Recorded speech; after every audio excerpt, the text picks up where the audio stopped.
Hello dear friends, welcome to Wings to Fly. This is Nancy. You're watching यादों की खिड़की series number 5 My Train Tragedy and I'm sure ये story telling के बाद आपको आपके साथ हुई कोई ना कोई बस या ट्रेन से रिलेटेड ट्रेजेडी याद आ जाएगी अगर हुई है और अगर याद आए तो कमेंट सेक्शन में हमें लिख के बताना मत भूलिएगा। तो परफेक्शन में वो एडवेंचर कहाँ जो इनपरफेक्शन में है। जीवन की कुछ गलतियों में भी कभी कभी नया सा स्वरूप होता है।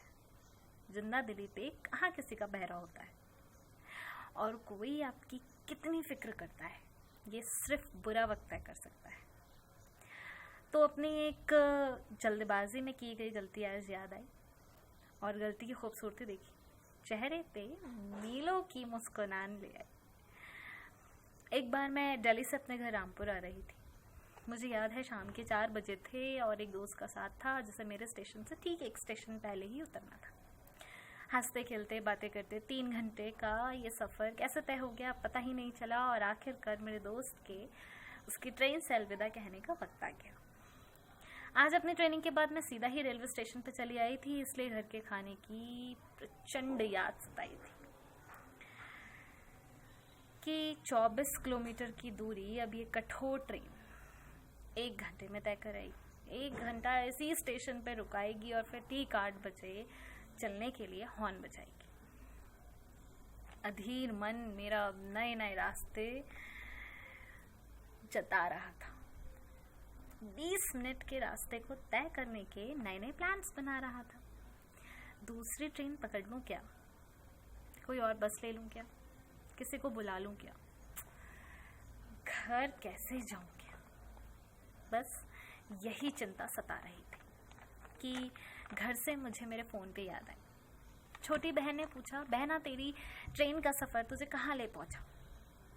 मैंने भी अपने 1 घंटे के इंतज़ार की कहानी उसे सुनाई और ये ट्रेन अब कैसे अपना इंजन बदलेगी और 1 घंटा कैसे मुझे सताएगी ये बात उसे समझाई। वो रोज़ इन दिनों मुरादाबाद से रामपुर आवागमन कर रही थी, इसीलिए सारे ट्रेनों की जानकारी रखती थी। वो बोली ठीक 7:02 पे प्लेटफॉर्म नंबर 6 पे एक और ट्रेन मिलेगी तुझे तेरे ही स्टेशन पे, और बोली देख अगर है तो उससे पकड़ लेना और 1 घंटे की दूरी को बस 20 मिनट में तय कर लेना। मेरी उत्सुकता का ये चरम था कि बस जान के प्लेटफॉर्म नंबर 6 पर है वही गाड़ी जो हॉर्न बजा कर ले जा रही है सारी सवारी। मैं अपनी ट्रेन छोड़ के भागी और प्लेटफॉर्म नंबर 6 वाली चलती ट्रेन की आखिरी पक्की बस करीना कपूर बन के जब्बी मैट की तरह मैंने पकड़ डाली। था वो उस ट्रेन का आखिरी छोर जो था महिला आरक्षित कोच। मैं खुशी से फूले ना समाई, बस 20 मिनट में अपने घर है आई। कुछ ही पल में अंधेरा सा छा गया, जाना पहचाना सा कोई भी स्टेशन दिखाई ही ना दिया। मैंने पूछा एक महिला से, ये मूड़ा पांडे अभी तक आया क्यों नहीं। वो थोड़ी सकपकाई, फिर बोली ये आपको जाना कहाँ है भाई। मैंने बोला रामपुर। वो बोली ये ट्रेन तो जा रही है धामपुर। मैंने पूछा कौन सी ट्रेन। बोली ये लिंक एक्सप्रेस है। मेरी कॉन्फिडेंस का हद तो देखिए। मैं सोचने लगी ये तो नादान सी मालूम होती, इन्हें कुछ नहीं पता। कुछ देर रुककर मैंने फिर खिड़की से बाहर तकने की हिम्मत जताई, पर कोई भी जगह पहचान ही ना आई। फिर एक औरत मेरे पास आई, बोली बेटा तेरी ही जैसी एक है मेरी बेटी, घबराओ नहीं, अकेली हो, कहाँ जा रही हो। उनकी आंखों में प्यार देख मैंने उन्हें अपनी बात बताई। वो बोली बेटी तुमने गलत ट्रेन चुन ली है, ये तो इलाहाबाद जा रही है और पहला स्टेशन मिलारी है जिस पे मेरी उतरने की बारी है। अब मैं हड़बड़ाई, पसीने की धारा मेरे माथे पे आई। इतने में फोन की रिंगटोन है बजी।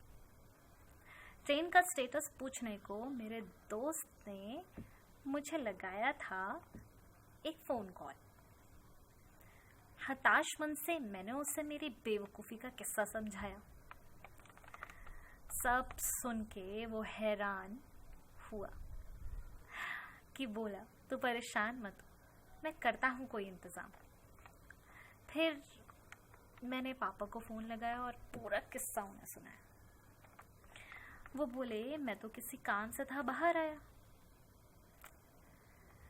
बोले तुम घबराओ नहीं, जो भी पहला स्टेशन मिले बस उस पर उतर जाना और आराम से कहीं टिक जाना। पूरे घर वालों के मन में चिंता है छाई कि ये लड़की की बेवकूफ़ी देखो इसे कहाँ ले आई। बस फिर मैं बेलारी के अंधेरे स्टेशन पे कुछ 9 बजे तक पहुंच पाई। पूरे स्टेशन पे रोशनी का कोई प्रबंध नहीं था कि दूर दूर तक बस खेत ही खेत फैला था। मेरे दोस्त ने फिर मुझे हिम्मत दिलाई कि मैं जल्दी से आ रहा हूँ, तुम वहीं निडर रहना, अबला नहीं सबल रहना। फिर बड़े प्यार से उस स्टेशन पे मैंने अपनी जल्दबाजी की सज़ा अपनाई। फिर कुछ रात के 12 बजे तक मैं अपने घर सलामती से पहुंच पाई। और वो दिन हर बार ट्रेन के सफ़र करने पर मुझे याद आ जाता है। बेलारी की अंधेरी रात की निशा को मुझे याद दिला देता है। उस दिन के सारे एहसास तो मैं शब्दों में उतार नहीं पाई, पर गलती से जीवन में एक सीख अपने चित्त पे ज़रूर बिठा पाई। और इस तरह मेरा ये ट्रेन ट्रेजेडी एक विराम पे आया। और उसके बाद मैंने अपनी ट्रेन को पकड़ के थाम के बैठने का था मन बनाया। आई एम श्योर ऐसे ही कोई रिलेटेड अनजाने में हुई कोई ना कोई बस या ट्रेन की ट्रेजेडी आपके साथ भी ज़रूर शामिल होगी। आपकी यादों की खिड़की में तो हमें कमेंट सेक्शन में लिखकर मत भेजिएगा एक लाइन में कि वो ट्रेजेडी क्या थी और आपके लाइफ में कितना एडवेंचर भर के गई। मिलेंगे अगले सीरीज़ में एक नई याद के साथ, तब तक के लिए बाय बाय।